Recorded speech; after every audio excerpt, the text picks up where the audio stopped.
সাত ধরনের ব্যক্তির জন্য ফারিস্তারা দোয়া করতে থাকেন। দুনিয়ার জমিনে এমন সাত ধরনের ব্যক্তি আছে, তাদের জন্য ফারিস্তারা সব সময় কল্যাণের দোয়া করতে থাকেন। নাম্বার 1, অজু অবস্থায় ঘুমানো ব্যক্তি।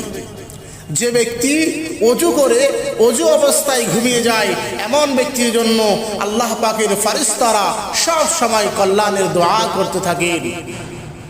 নাম্বার 2, নামাজের জন্য মসজিদে অপেক্ষারত ব্যক্তি।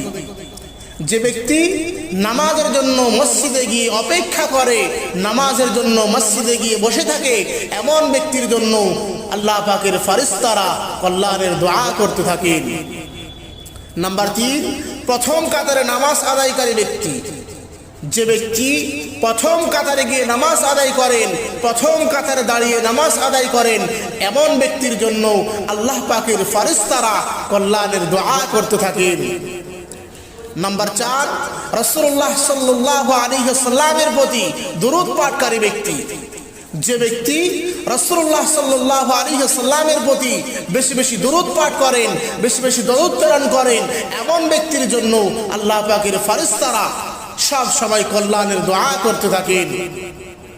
নাম্বার 5, রোগী পরিদর্শনকারী ব্যক্তি। যে ব্যক্তি রোগী পরিদর্শন করতে যান, রোগীকে দেখতে যান, এমন ব্যক্তির জন্য ফারিস্তারা সব সময় কল্যাণের দোয়া করতে থাকেন। নাম্বার 6, মুসলিম ভাইদের জন্য দোয়াকারী ব্যক্তি। যে ব্যক্তি দোয়া করার সময় মুসলিম ভাইদের জন্য দোয়া করেন, মুসলিম উম্মার জন্য দোয়া করেন, এমন ব্যক্তির জন্য আল্লাহ পাকের ফারিস্তারা সব সময় কল্যাণের দোয়া করতে থাকেন। নাম্বার 7, কল্যাণের পথে দানকারী ব্যক্তি। যে ব্যক্তি কল্যাণের পথে দান করেন, আল্লাহর পথে দান করে, আল্লাহ রাস্তায় দান করে, এমন ব্যক্তির জন্য আল্লাহ পাকের ফারিস্তারা সব সময় কল্যাণের দোয়া করতে থাকেন। আল্লাহ পাক রব্বুল আলামিন আমাদের সকলকে এই 7 ধরনের ব্যক্তির অন্তর্ভুক্ত হওয়ার তৌফিক দান করুন।